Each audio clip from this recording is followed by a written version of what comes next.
All right, so we are officially live on social media. Today is Wednesday, July 7th. July 7th, we're already past the halfway part of the year. So this is Reflection Artist Live podcast number 37 with our special guest, Bernice Berry. And this woman is a good friend. I've known her personally for a long time. She's a great influence in the industry for all aspects of it. So we're going to get to know Bernice today. And she has, gosh, she's been in the industry 10 plus years on the industry side. She's been in business 30 plus years, from starting off in detailing to window tinting, wraps, paint protection film, ceramic coating, you name it. The good thing is she has her hands on everything in her shop that all of us are doing or wanting to do and add as a service. So we could definitely gain a lot from her knowledge and the path that she's taken to gain that and be successful at it. So Bernice, thank you for being on, and give us a little background on how all of everything got started in your life when it comes to the wonderful world of detailing. Okay, well, first of all, I've been stressed so much this morning. I didn't charge my computer, so give me 2 seconds. No worries. See, that was a quick story. Boom. She told that she was gone. That was it. All right. Okay. Sorry about that, guys. Well, I don't know. It was a punishment back in the days. And at 12 years old, I was working on cars with my dad. One, it gave us something to do for the summer, but mostly because I talked back a lot and I would get in trouble and I had to work on cars with my dad. And it didn't bother me, you know, it was something to do. As a punishment? Yeah. Wow. I'd rather do that than Look get at the spanking. turnaround on that.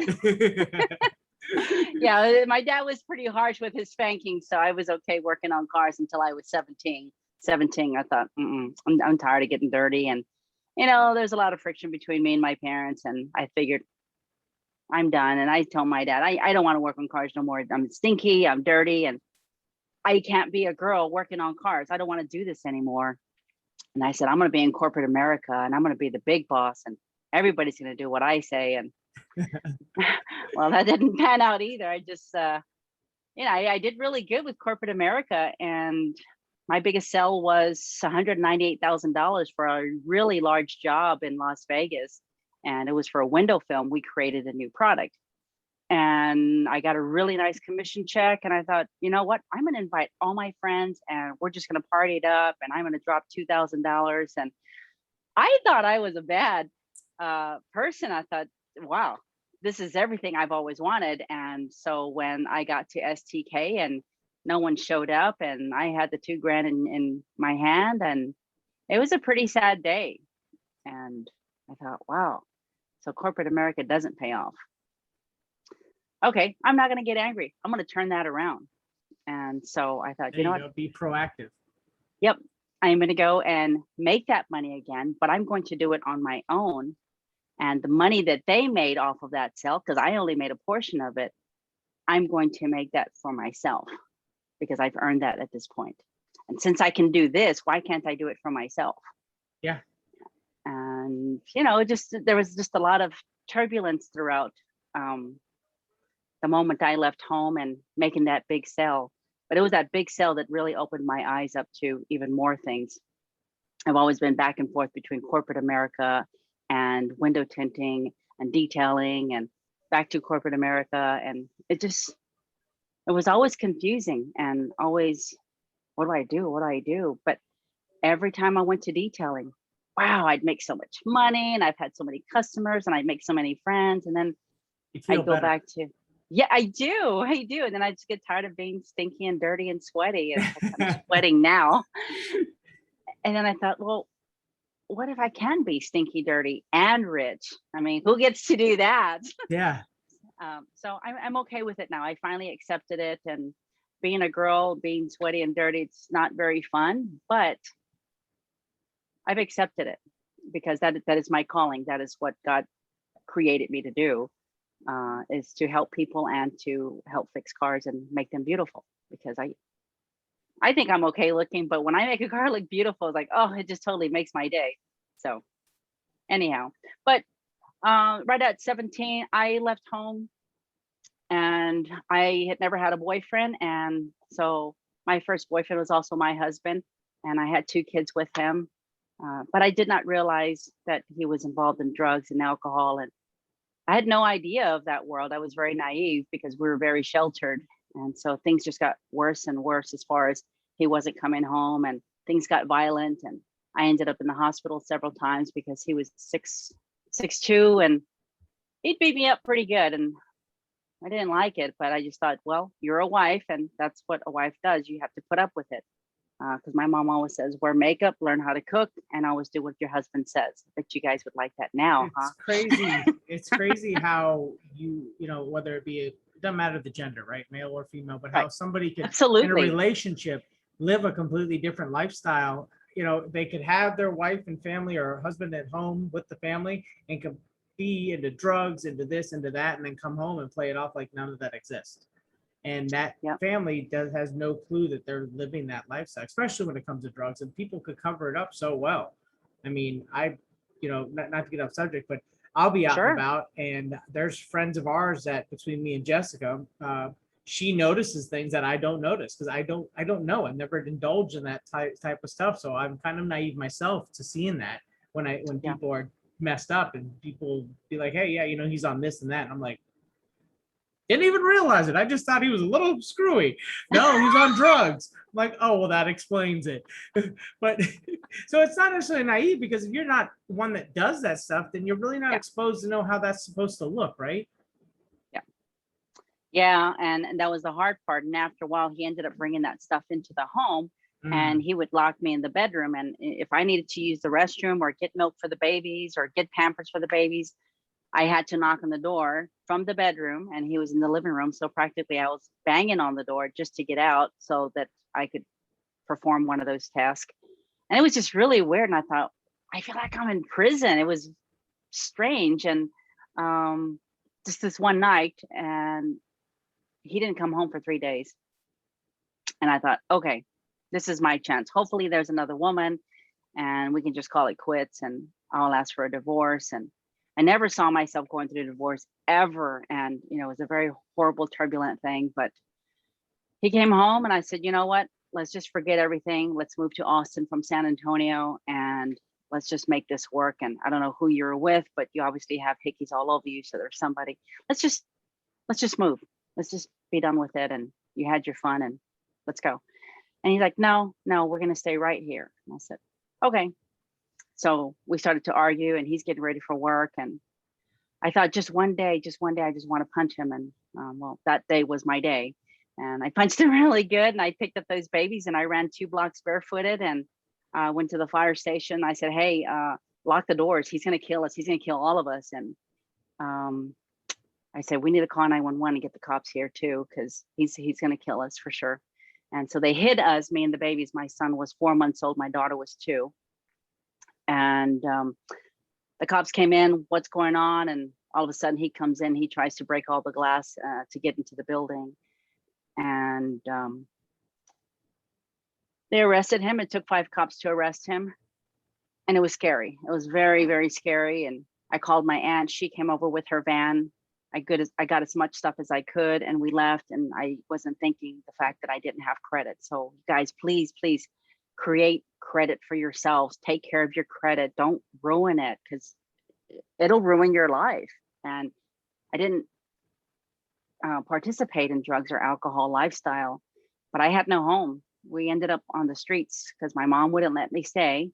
My husband was a different nationality, and my dad didn't let me stay because he had too many women in and out of the house. So we sat in the car in the park, and I would lay down my seat, and the babies were little enough to lay down in the back seat of a Toyota Supra. And I wish I had that car today, because I might be rich. Yeah. Well, and there's But really, I mean, and for that, I mean, to the point of credit, I mean, that's something that's no fault of yours. It's just something that you didn't have the opportunity to build, because you were kind of pushed away from that, and, you know, held back from being able to do those things yourself. yeah. So I learned a lot. I learned a lot really fast. And What age being, where were you at this point? I think I was 22, maybe 23. So you, the the good to take away from that is that you had still a lot of living and a lot of learning to do. Because I'm sure as you look back and you see some of these 22 and 23-year-olds now, you're like, oh, you haven't even skimmed the surface yet. It's crazy because a lot of these young kids that I hire, Justin, they have no clue. And it's hard for me to remember. Okay, remember when you were that age, Bernice? And I am hard on my guys. And a lot of my customers say, well, you're always going through different people. I said, I'm hard.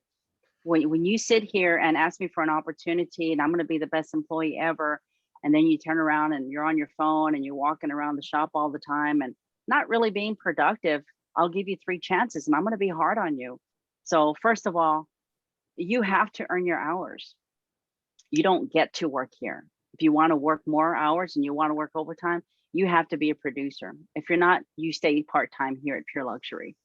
And a lot of them complain about being in the sun and, oh, it's so hot. Yeah, it's hot. You know what? I did it for 20 years. I did it in Texas and I moved out here and did it for another, I think half the time. So maybe about 12 years I did it out here in the sun.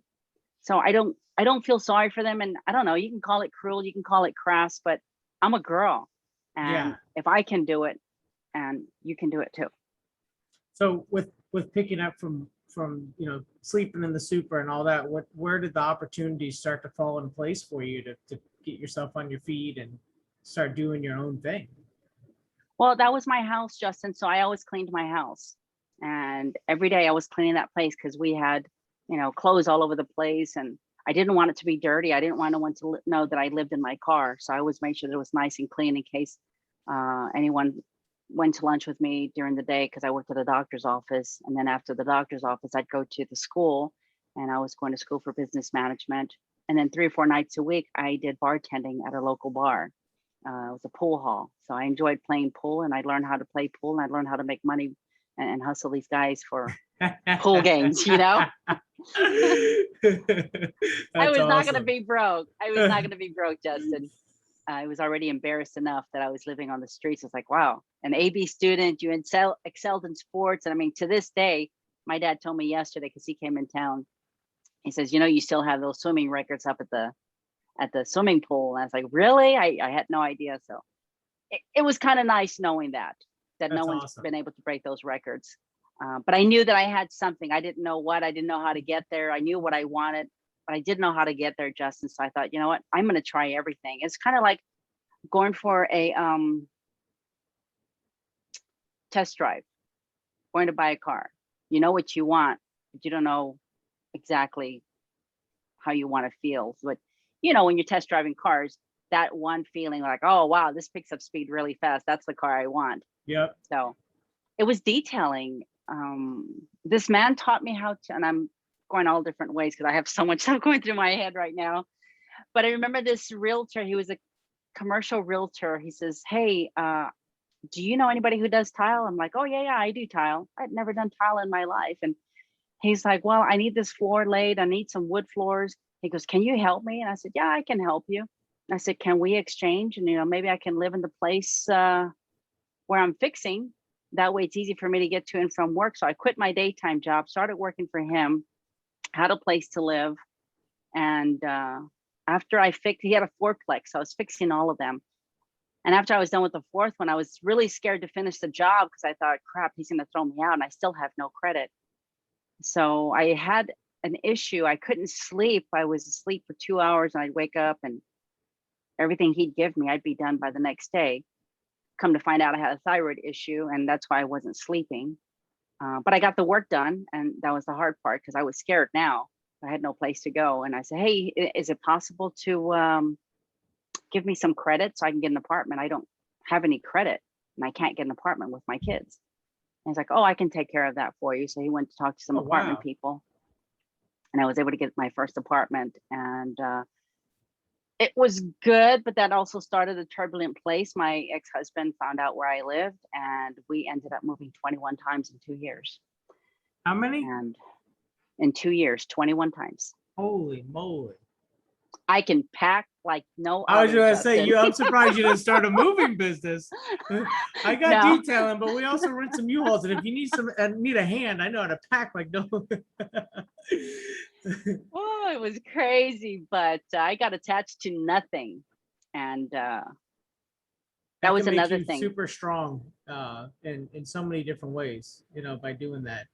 And that's huge, because a lot of people do get attached to items and individual things, and then when they sit and dwell at certain living points, houses or apartments that they rent, they get attachments, and you've kind of overcome that through that process. Yeah. The hard part, the things that I did get attached to was food, which causes me to have trouble losing weight. I'm so attached to food. I got to make sure I have some in my desk and my fridge and my house fridge. And it's crazy. I have to remind myself, you're not broke anymore. You're not homeless.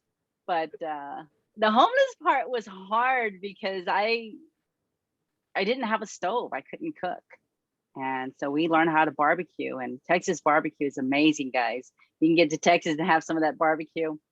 I learned from the best when I was in Texas, and I barbecue a lot and it helps me, and I detail a lot and that helps me. Tinting calms me. Wrapping just makes me angry and I get my frustration out. and and PPF, I'm so glad I have a lot of hair because I pull my hair out when I'm doing PPF, but I love it because it's not going to beat me. Just like homelessness was not going to beat me, PPF is not going to beat me, Justin. And even though I'm pretty good, I want to be the best. And that's the hard part because in my mind, I still struggle. And it is what it is. But it was a hard road, Justin. And most of the time, I'm okay. And when I see people hurt because of their situations, if I can overcome it with 2 kids, anybody can overcome it on their own. All you need is just food and a positive mind, and you can get through it.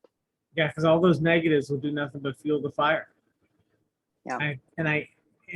This world the way it is today, and I feel people lose sight of that and use those negatives as excuses, and that's their demise.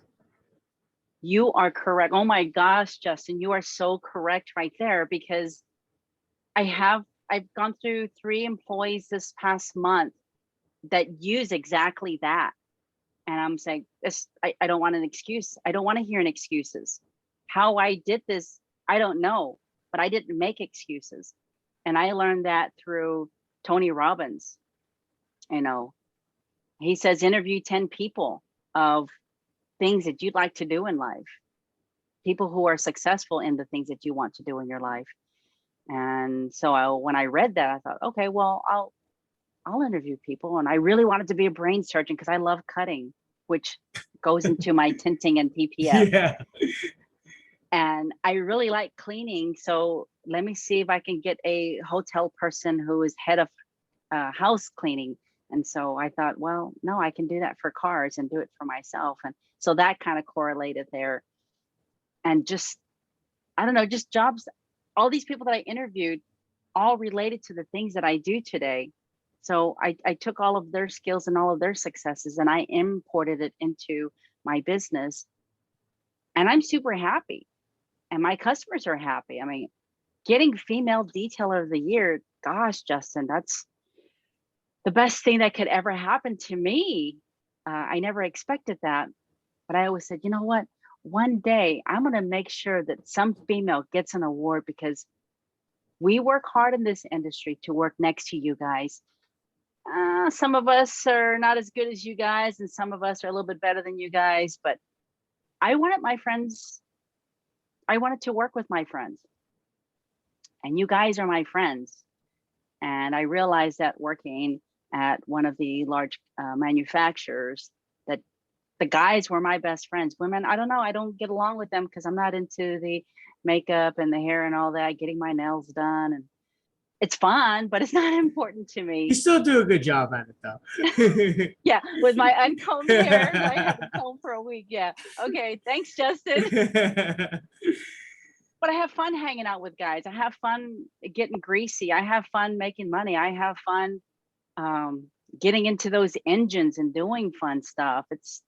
I don't know. I can't explain it, Justin. I'm sure some of the passionate enthusiasts understand it, but it's like for some people, their addiction, some people go to alcohol, some go to drugs. I go to cars. Because I thought if I'm gonna, and I always told myself when I was working the night job, I thought, well, if I'm gonna have an addiction like some of these people, I'm gonna make money off of my addiction. I'm not gonna spend and waste money on my addiction. I mean, what perfect addiction is that? So making money off of cars was my Yeah. addiction. That's a good It, outlet. That's it's I mean, when I get frustrated, I find myself cleaning my house, and I've always been that way. So it's one of those things that the addiction to cleaning at some level, whether it be OCD, whatever it gets labeled as, that outlet and being able to find it a functionable outlet to make money, mhm, that's where you win. Because a lot of people agree. aren't able to do that. They're not able to take that and what drives them to do certain things and turn it into being able to make positive money. Yeah, it gets messy. And I get it. I'm messy too, and you only get to see the pretty part of my office. Notice how I didn't put my desk in the picture. So it's a little bit messy, but I got a lot going on. And when I say a lot going on, I've got 6 of my grandkids for a whole month, and that's crazy. And I'm teaching a class tomorrow for 3 days, and I'm trying to run my business. And we have reps going on, PPF, tint, super busy with tint because it is 110 to 115 during the summer here. Summertime, yeah. You don't need no marketing for tint during the summertime. It just comes. Yes, It yes, just we have. comes knocking at the front door. Yeah, well, you know that because you're doing Yeah. tint too, aren't you? Yeah, yeah. I have my tinter. Thankfully, I retained a tinter that was with the previous business that I took over the building for. He has 20 years experience. He was with them for 6 years. So thankfully, I could just, it's a set it and forget it kind of scenario for me. All he has to do is let me know if there's ever any issues and when he needs to make a film order. And other than that, everything else is solid and I'm happy. Wow, that's great, Justin. That's super awesome. I think I need to do the same thing. Out here, it's so hot that it's hard to do that. Everybody wants to work for themselves, and that's great. That's super awesome because you make more money that way. You do, yeah. So I just wish that I could find somebody like you. I mean, it's great that you were able to obtain that opportunity. That was just for a yourself. blessing. If not, I would be in the same boat as everybody else looking for a good tinter. And we all know how that works. They know they can make great money, right? But they all have some kind of addiction. Yes, And that is the it's issue. crazy how that works. That kind of goes hand in hand. And I wouldn't think that because I guess I don't see that much with the detailers as much as I do with the film, which is odd. You know, detailers have their own quirks, you know, but Detailers are more alcoholics, I think. I don't know what the correlation is, but tinters are more drug addicts. yeah. And not to PPF categorize guys. everybody, but this is just our personal experience of what we've seen. And I can agree because years ago I started at the car audio place back in the early 2000s, and they always did window tint. So I've always saw that trend. To agree with you. Yeah, but yeah. So once I got my place and I moved 21 times, I just got tired of moving. So I moved to Austin and did some stuff there. Worked for Victoria's Secret and worked for State Farm Insurance. So obviously it was corporate America moment in my life. And I missed home. I missed home so much. And it'd been 7 years. So I thought, you know what? Let me go back to San Antonio. And I went back and it just started right up again. And I thought, this is not my life. So I started working for an apartment complex. It was a gated community. And I worked there for a couple years and I was doing amazing and highest commission paid person. And it was fun. But again, it was corporate America. So I thought, okay, here he comes again. So he kept trying to get in and he kept getting arrested. And finally I said, you know what, I'm tired of this. So I just closed my eyes, moved my finger around on a map and dropped it. And okay, Arizona, here we come. 3 days, got a U-Haul, packed my stuff, talked to my parents separately, made dinner for them. And it was a sad moment in my life, but it changed everything in my life. And I never thought I'd be married again. And I have a wonderful husband. He's amazing. And he loves me. And I couldn't ask for a better man. So I'm blessed. And he's everything for me. And I don't think that I would have such a successful business, Justin, without him. I was very angry with men. And no man that come to work with Bernice could do things right. And it was just my way of being mean back to guys that have hurt me, not just emotionally, but physically. You know, being a pretty girl is hard, you know, so I try to make myself ugly because I don't want to be hurt by men anymore. And, you know, it started at age 12, being an early developing young lady. I was harassed by a group of a gangster of 6 guys, and I just got done with basketball practice and they pulled my shirt off and tore it, and I was just running around in my bra, and they took my books and they tore them, and my brand new shoes that my mom got. And I thought, what's happening? You know, I didn't know anything. I thought all the guys I knew were my friends, and I was cool with guys, and I was a tomboy, and we threw rocks at each other and rode bikes together. And so I didn't understand what was going on. So I went to the football team and I said, Coach, I need some help. And he's like, get out of here dressed like that. And a couple of my friends that were on the football team, they're like, what's going on? I said, you know, these guys, Benny and his friends, they tore my shirt and they're trying to take my shorts, and I don't know what to do, and I can't get home because they're not going to let me cross the street. So they walked me home, and my mom was very grateful. And then a lot of times, you know, guys would go by in their cars with their windows down, and I'm not going to talk about what they did, but what they did was not very appealing to me. And it happened quite often because I had to walk to and from school. So one day I got super brave and I picked up a pretty big rock and I threw it at the guy's car and went right through his window. He turned right back around. Luckily, I found a car to crawl under, and just all the time, Justin. And like I said, I was very angry with men. And I thought, how? Because I play with these guys all the time, but it wasn't the same guys. It was a different type of man that was doing this to Bernice. Yeah. And I had a hard time differentiating that. So when I left my ex-husband, I thought, okay, I'm done with men. I'm moving to Arizona. I'm going to have a successful business, and men don't get to be a part of that. Bernice will be Bernice. You're going to focus on your kids, focus on your grandkids, and that's your life. And my husband, the man in my life, was God. And God and I were best friends. I told him everything. And anything I did, something's like, God, if I'm supposed to be doing this, you know, send me a sign. And I don't know, I became not religious, but very spiritual. And he gave me a lot of good signs. And it's another reason why my business is successful, is because I speak to him on a daily, and that was the man in my life. So when I met my current husband, we hung out, and I call it hung out, for a year. And he's like, we need to go on a date. And I said, nope, I don't date men. Sorry. He's like, oh, are you gay? And I was like, nope, I'm not gay. I just don't date men. I could see him saying something like that too. Straight face. So, you know, it was weird because I thought, oh, I don't want him to like me, so I'll just be mean to him. So I was mean to him for a long time. And then finally he says, you know what? I know you like me. Let's just go on a date. And I said, all right, well, we'll go on a date, but just don't touch me. I will punch you. So we went on a date, and it was just the most magical day of my life, Justin. And, you know, at the end of the date, you know, it was perfect. We ate, we had a drink, we danced, and what woman doesn't want that? Yeah. And we kissed, and my life changed. And I thought, okay, well, maybe I'm not so mad at men anymore. Well, the good news, he didn't get punched. Well, I don't want to get punched back by that big guy. No, but truth being told, he was a fat guy. He was not the built guy that he is today. He was fat, but I felt safe around him. And he started working out, you know, because he also had an addiction that I did not know about. And I thought, oh, well, he's fat. Okay, no big deal. But he's always got a Gatorade in his hand, so he's trying to be healthy. Well, naive Bernice didn't know that there was vodka in that Gatorade.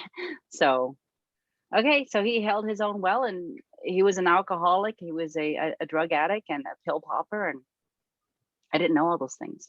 One day he called me and says, hey, I gotta go to rehab. And I'm like, oh, you got hurt? What are you rehabbing? Yeah. I can help with that. I was in sports myself. And he's like, no, not that kind of rehab. I have an addiction. I'm trying to fix it. And I'm like, oh, okay. And I thought, okay, here we are again, Bernice. You really know how to pick them. And I thought, well, you can go fix that. I'm going to keep working.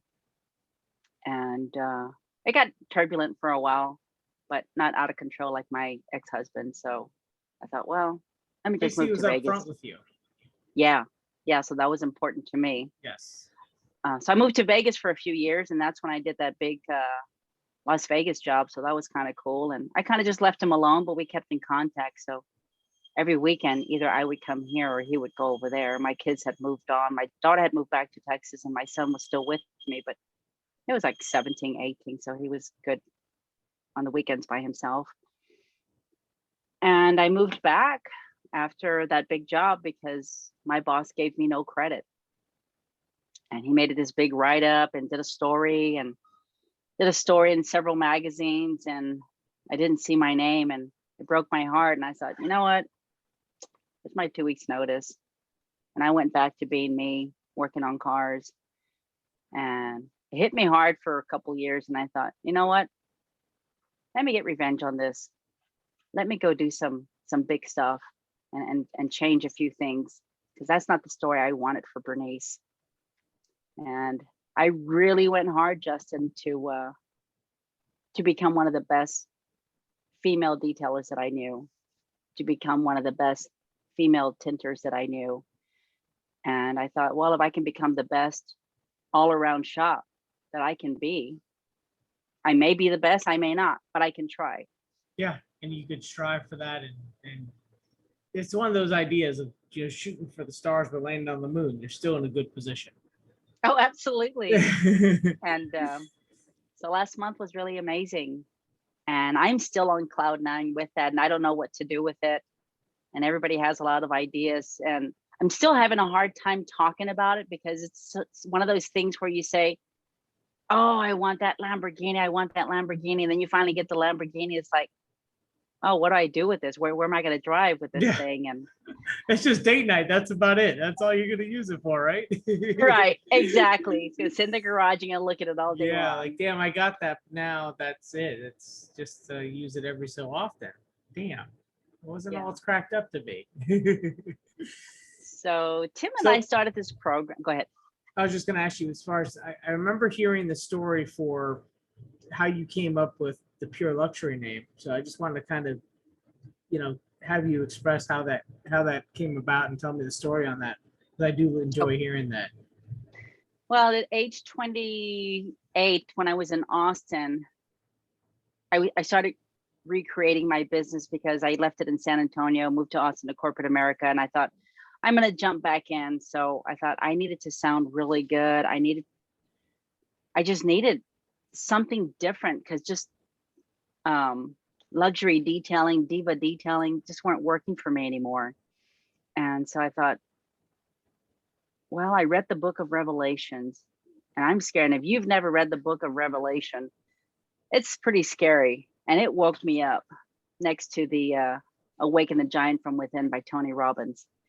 And between those two books, I thought, I need to change my life, and I need to change it fast, because we never know how long we have here on this earth.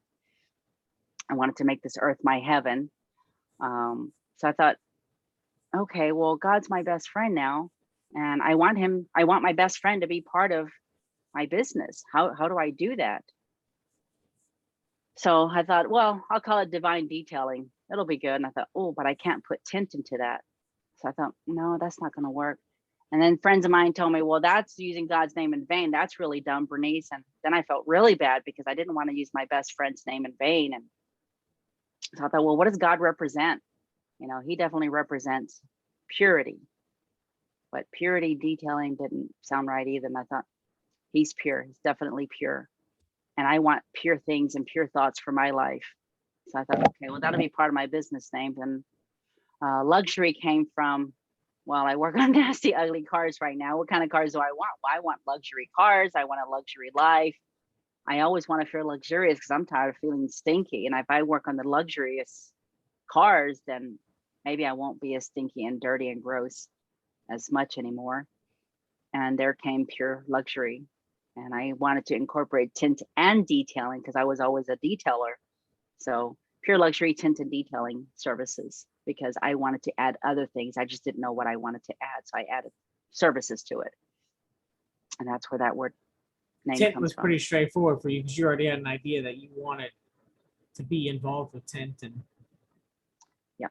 yeah, and How'd you everything come up else with just your came name? afterwards. Yeah, how'd you come up with your name, Justin? Ah, you put me on the spot. Well, I liked that, everything. I always heard the idea of, when you give a car back, every customer was always like, oh, this is like right off the showroom floor, and it just struck me, and I was like, showroom. I'm like, showroom detailing. And then I went on into the sunbiz.org, which is our state for looking up all the fictitious names, and I saw that nobody had it, and it really wasn't a very common used name in the detail industry. I mean, don't get me wrong, people used it, but there was a lot more other titles that people have overused, you know what I mean? And so I saw that, and I was like, and then because I had bought a pre-existing business, it was previously called Hanson's Detailing, and in order for me to transition, because we were on a gentleman's agreement the first year almost, it was like 8 months. I started calling his JL's. What did I call it? No. What did I do? How did I do that? I forgot how I transitioned. It was that's what it was. It was Hanson's Showroom Detailing, because I liked the word showroom, and obviously all I was doing at the time was detailing. And then when I was able to own everything outright and get incorporated myself after my payments were good for him on buying the business, that's when I transitioned it. I dropped Hanson's and put JL's Showroom Detailing.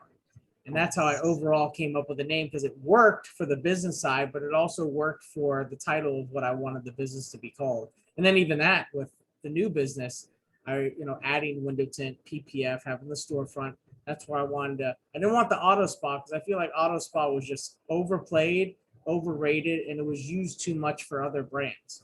So I wanted auto salon, and I knew that as a salon, looking at, with my wife going to a salon, The salon. what they do. And I was like, that makes more sense for a vehicle. Spa and salon, even though they're similar, when you look them up, they actually have two different meanings. So it was one of those things where I was like, I like salon because it's different. I always like being different. And that's where I came up with Showroom Auto Salon, to kind of blanket everything we do now. Kind of like where you're at with Pure Luxury. I feel like that blankets, because you could do so much with that title. And the JL part I could get rid of, if I wanted to, scale the business, which we can at this point, and sell it as an entity by itself. They could just have the Showroom Auto Salon and run with it from there if I ever wanted to. Same thing with you, Pure Luxury. You could always sell that off if you ever wanted to go that route. So versus having your name attached to it, then it's you, and then it becomes a little bit more sticky in regards to that. But I was always trying to think ahead in regards to each movement. So it was more long term than immediate. I have to have this now. Like same idea with you. You look at something for the long term, because you're going to be there for a while. You may not know what direction is going to be 10 years from now, but you're going to be in a direction that you have been pushing for at some level. I knew the test drive, I knew what I wanted. I just didn't know which avenue it was. No, and then you had, and I had cut you off earlier. You started to tell me that you and Tim were involved in doing something. We started Hope for the Homeless after he was done with his recovery, and getting off of all that. It got really bad, and finally I thought, you know what, let's do something for other people who have less than us, and let's just do it once a month to help ourselves feel better. Nice. Because when you do that, Justin, it takes a lot out of you, and you see a lot of things that you don't see on a daily. So we gathered our money, $600, and we thought we were amazing helping these people with all the things that we bought with $600. We bought food, we bought socks, t-shirts, underwear, and we just gave it out like it was Christmas, and we called it Christmas in July. And we were super excited. So we wanted to do Christmas every month. And I thought, you know what, let's just save money and do it twice a year, in the summer and during Christmas. But during Christmas, they're not as grateful because everybody's doing it. So we started doing it outside of Christmas and doing it in July and January. And it's now called Hope for the Homeless. And that company is worth a lot of money right now.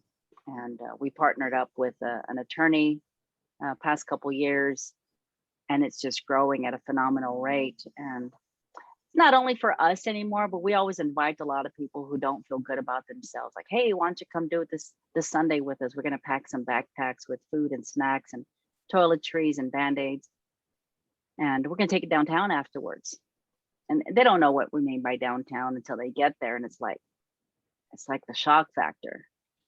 And they're like, oh, wow. And then they leave feeling better. It's like, oh, okay, well, my life is not that bad after all. But so we're helping people on both sides of the fence, because it doesn't matter where you're at in life. We always have room for improvement, Justin. Yeah. And it makes you recognize to be more grateful for what you have, because it puts you in perspective of what other people on the low points of life are dealing with. Yeah.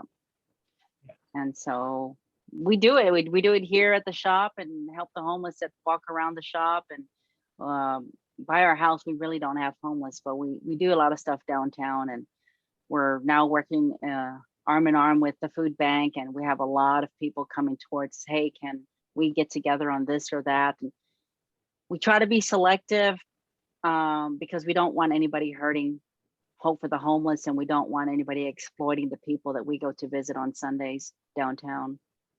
But I kind of want to change that, and I'm doing something a little bit off the wall.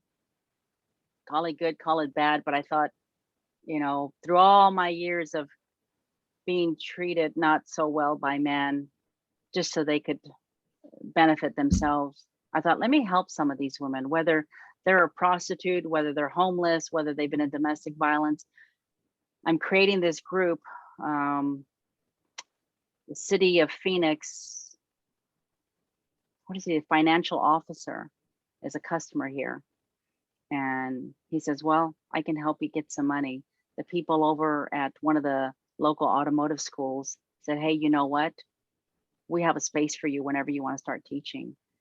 And I thought, what am I doing? I have all these people. And that's just a couple people of the many people that have offered. And that's been going on for a few years. So 3 years ago, I started teaching classes, and that's helping. But I think I want to help more people, not just women, but men too, and help shops like yourself. Hey, I got this great guy. I think you guys will be a match. Not like a date, well, kind of like a dating match thing, where you know the personalities are going to be perfect for each other. But I'm going to take it to a scale above, and I got to look for a social worker, and I got to look for a psychologist. And those two people are going to be super important in my company. And we're going to try to help people find others to help them at their shops. But we've got to make sure that people are going to be safe that we're sending them out to. Yeah. Safe, And not just for the business. for each other. Yeah. Yeah. So it's big, it's scary. I believe that we are already many in our group, not just tinting and detailing, but the other groups as well. There's a lot of felons involved. And we shun them because of their crimes, but not all of them are shunnable. There's some that can actually work and will work because they can't get hired anywhere else. But can they get rehabilitated? I don't know. I'm all about experimenting, and I love experimenting. Mm-hmm. I'm here. And and a lot of us don't know that about you, Justin. Yeah, that's okay. I'm here. Yeah. I went through the whole ropes of all that and convicted felon, and honestly, I don't mind. Doesn't bother me. You know, it's one of those things. It's a thing in life. You take what the negative and you learn from it, right? And you make the best out of it. And it definitely, to your story and to what you're trying to help other people with, there's always a positive side to everything. There's always another road that they could take to make their life better. And then they look back 3, 5, 10 years and like, oh crap. Yeah, this was cool. I'm glad I did this. And look at you now, Justin. Congratulations to you. Because I think you're freaking amazing, dude. Yeah. You're awesome too. You've had quite the road ahead of you. I don't think my road compares to yours. I think that just, yeah. And everybody has a backstory, right? Everybody has a story at different levels. And some are just super crazy, you know, and whatever side of this spectrum it may be on, whether it be physical abuse, mental abuse, drugs, alcohol, homelessness, you name it, all those categories, gang related stuff. You know, these different cities and states have heavy gang activity in regards to the lifestyles they live. You know, just stuff that people grow up with and be able to change their lives. I think the biggest thing that I've seen that was on social media one time where you had the father that was a full-blown raging abusive alcoholic, and you had the two sons that grew up in the same household. One son went one way with being the same as his father, and the other one took that to fuel the fire to his ambitions of doing better in life, and completely became a very successful business entrepreneur. But they were raised in the same household. But it's just the paths that you take and the opportunities that are given to you to take advantage of to better yourself. And that's the biggest thing, is it starts with you and what you want to do to better yourself. Like we had talked about earlier, using that to fuel the fire versus excuses. Yeah, I didn't want to be a victim for a moment when I was getting beat in those years in my life. I think I was with him 2.5 years. I was a victim, and I looked at myself like, oh, what happened to me? What? I guess I deserve this. You know, this is the man I married. And then one day I just woke up. It was in church, and the priest says, if you are not a king in your home and not be treated as a king in your home, that home is not yours, and you need to leave. Same things for the women. If you're not a queen and you're not being treated like a queen, you need to leave. And I thought, I can't leave my husband. You know, what is this priest talking about? But it woke me up. Yeah. And that's the same weekend as the weekend he was gone for 3 days. And it was a wake up call. And I stopped feeling sorry for myself. And I stopped saying, I always stayed in my brain, beat the odds, beat the odds. So all my life, my mission was beat the odds. And I'm still beating the odds, and I'm still breaking glass ceilings. You know, this product that I came up with, again, because I love to experiment, the glue off. Yep. That's a great product. I love it. I don't know if you tried it yet, Justin. I do. I have it in the shop. Oh, outstanding. Yeah. But it helps with the tint so much. And a lot of these detailers are like, oh, detailing is not enough. You know what? Start learning how to remove tint. Use glue off. It's an amazing product. And if you're having any questions about the glue off and how to use it, just call me. You guys, my number's public, and my Facebook is always open. I don't have it private. Just reach out to me. I'll help you guys. But that's an easy $100 to $150, depending on what your area will pay. And yeah. I don't know, experiment, guys. Don't cause a fire or kill yourself, but learn what you're experimenting with and try it out. It's fun. You know, you're always trying different pads, different products. You know, there is no set rule on how you got to detail. The only way you're going to get good is to try different things, and getting online and asking people. They don't know what you're dealing with right there in front of your eyes. Buy a bunch of pads, buy a bunch of products, and just experiment, because not one paint is identical to the next car that's coming through. And you can kind of get about 70%. But if you're the 100% type of person and it's got to be perfect paint, you're going to have to try everything. Yeah, there's no cookie cutter situation for it. No, there is not. And that's something that, I mean, you've experienced over the years, obviously, with so much time into detailing, and then also, you know, just going off of what you were saying with even, you know, adding window tint. You know, the downtime of when detailing's not kicking butt, because different states have different seasons too. You know, like you and myself, we get to detail year round, but northern states with snow, not so much. But that doesn't mean that you can't get into window tint or other services that keep the revenue coming in for your business. Yeah, be creative, think outside the box, because when you're thinking like your neighbor and doing this with the blinders on, you're only failing yourself. You know, we tried bed liners, but bed liners it's too dirty in my shop, and I got tired of cleaning, so we got rid of bed liners. It's not a good mix in a detail shop sometimes. No. No. And I have 7 grandkids, so I thought, let me find 7 different avenues. That way, when they turn 18, here you go. You're going to have all the window tint profits. Here you go. You're going to have all the detail profits, and you know, it'll be fun for them, so that they don't end up in the situations that I am. But I wanted to leave a legacy. My parents didn't do much for us, but they did the best that they could, and I want to do the best that I can for my kids and my grandkids. So they don't end up in the same situation that I was in, and hopefully they never have to deal with the things that I had to deal with.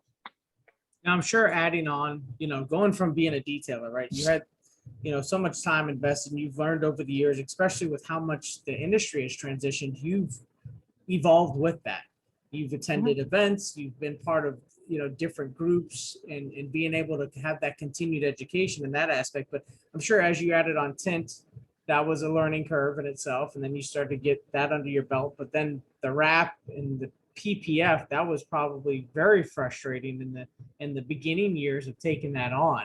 But over time, with time, you overcome that. It's just continued efforts of pushing it, making it happen, and learning basically where you went wrong and figuring out where not to go wrong again in that same scenario, whether it be laying down a hood or wrapping an edge or whatever the case may be.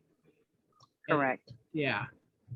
Well, as soon as I hear of something fun that I think I can incorporate into my business, I jump on it. I buy everything that it's required, and I practice.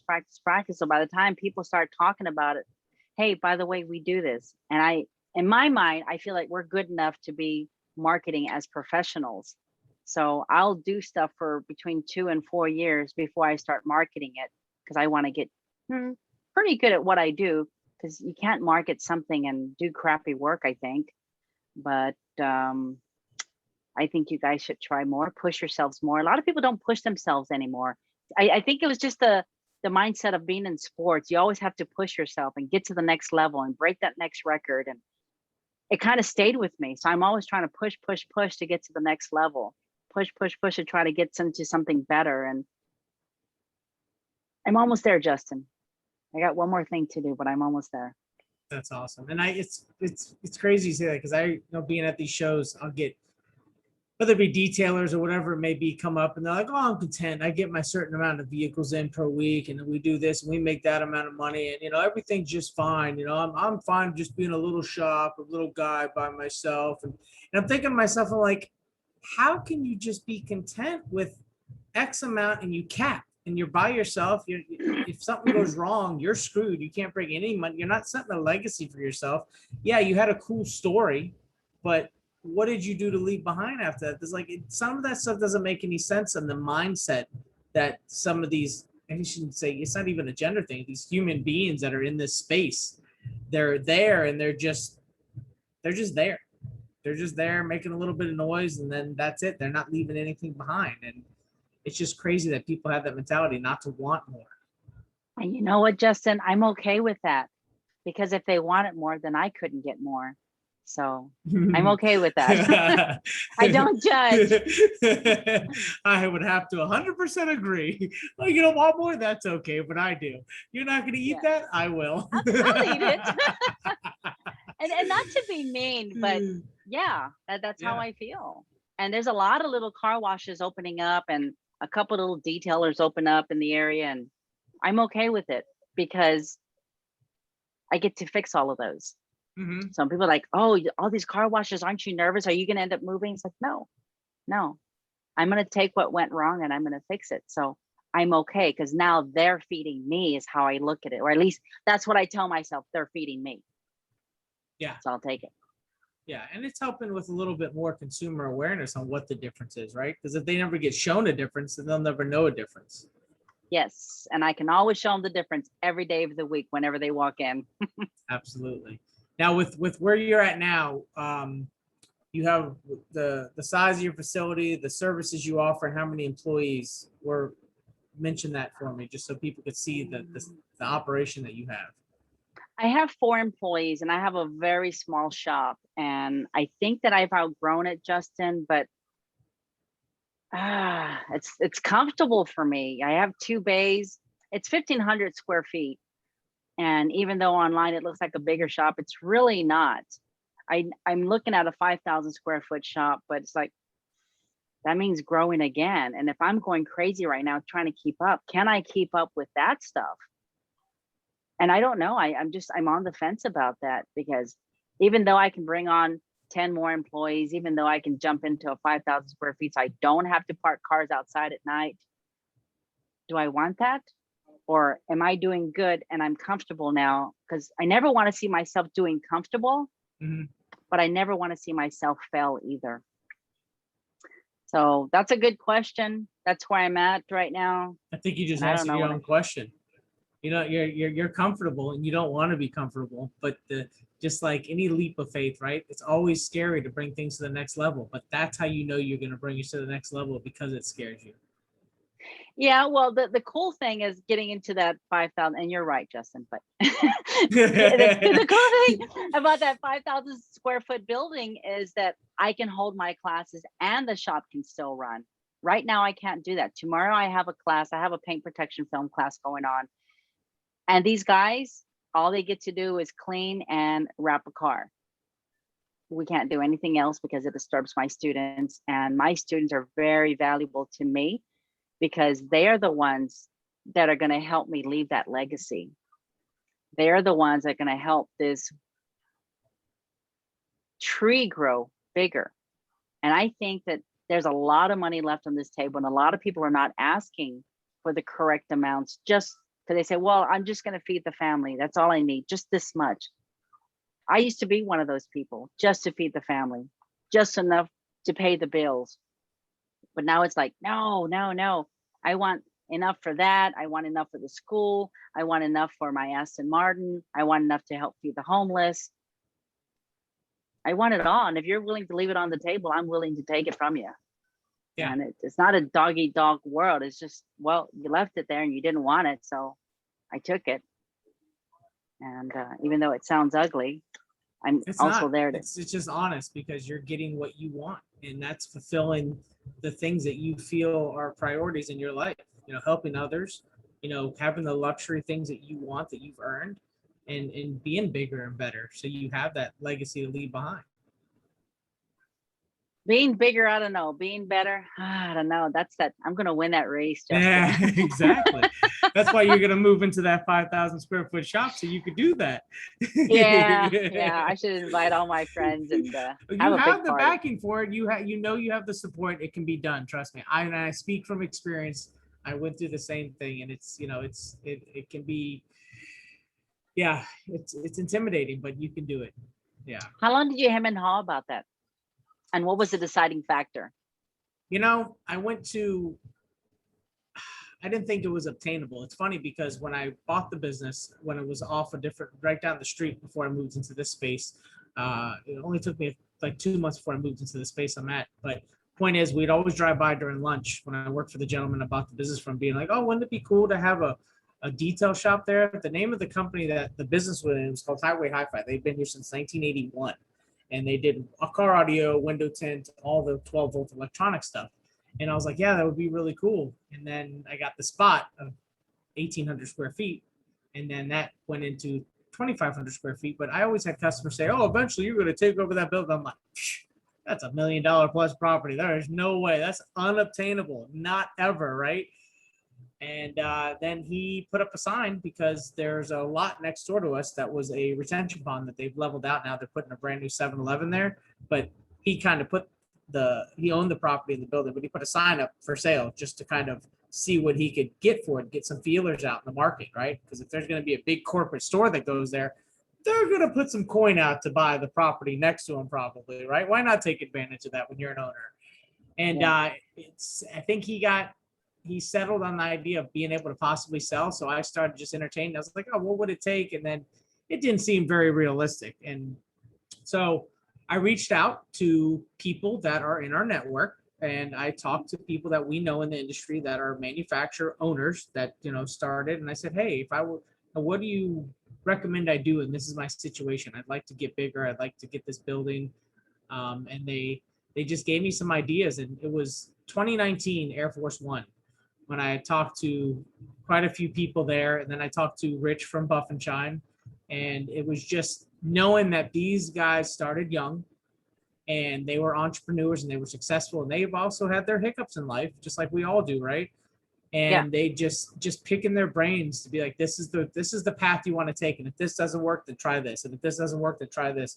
So I just started executing those things, and it became reality. And next thing you know, leaving Air Force One in July 2019, I got the ball rolling. By end of August, I hired a broker and we started making the agreement. And next thing you know is reality. And the first of the year comes and I have the property in the building. It's like, oh shit. From 2,500 square feet to 7,300 square feet like that. Like, oh crap, what do I do now? Like, so, but that's why I say from experience, you can make it happen, because once it's in your lap, then you have to make it happen. There's no choice. There's no going back. There's no failing. Agreed. I'm going to make it work, but how big can I make it work? Can I make it reach its full potential and some? Yeah. Okay. Words from the wise right there. So far so good, even through a pandemic, which obviously we've all suffered from at some level, but yeah, so it could be done. But, outstanding. Wow. That's really amazing story there. But so with where we're at on time, Bernice, we're right up against the wall for that. So with you, let people know how they can get a hold of you. How could they reach out to you? Okay, well, I'm on Facebook, I'm on Instagram, and like I said, my number's public, 480-560-8143. You can call me anytime or text me. You might not reach me on the phone, but you can text me until I find a young lady that can work for me. I need some help, or a young man. And then my email, pureluxury_1 at ymail, not Gmail, but ymail.com. And reach out, guys. I'd love to help you. I don't judge. Even if you think I don't like you, I will probably help you, because that's just what I do. And you do training. You do training for RAP and PPF, correct? Yes, I don't work directly with any manufacturers. We're self-supporting, Justin. And it's an experience. It's not, there's no set rules in my class other than when you're coloring, you stay in the lines. That's the only rule I have. You want to come hang out with your friends and spend the money you do? Hey, do it. But if you're here to learn and you want to make a change in your life, I love doing that. I love helping people take it to the next level. Awesome. And then last words of advice for those listening. I know you have a great story and you had definitely some golden nuggets along the way with that story, but what's some direct words of advice that you could tell the listeners? Don't make excuses in your life, guys. You know, what if you can succeed? If that thought is, well, I think I want to do that, and you talk about it, but you never take action on it. Take action on the thoughts, because one thought is going to be, wow, it changed my life. And I always try to beat the odds, because too many people are trying to do what the other is doing. What if you went and took the other path, because that other path doesn't belong to you? So try everything. Something will pan out, and you'll know, because everything you do on that path will go smoothly. When things are not going smoothly, that's when you know that it's not meant for you. Awesome. I couldn't agree more. Well, Bernice, thank you.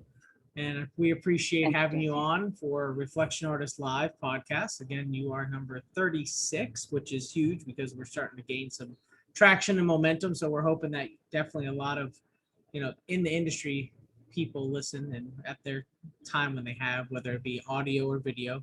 And hopefully we'll have you on again in the future, and we could revisit you being in your 5,000 square foot facility. With my Aston Martin, Justin. Let's start with the facility first. We'll start there, and then we'll go to Aston Martin. Okay, fine. All right. Have a great week, Justin. You too. And I appreciate the opportunity. Yeah, it's always nice talking to you. So hopefully we'll see each other soon. And I guess SEMA would be our next event that we'd be seeing each other. So yep, look forward to it. Awesome. Take care. Have a great day. Okay, you too. Bye-bye. All right. Bye. And everybody at home listening or watching, take care and thanks.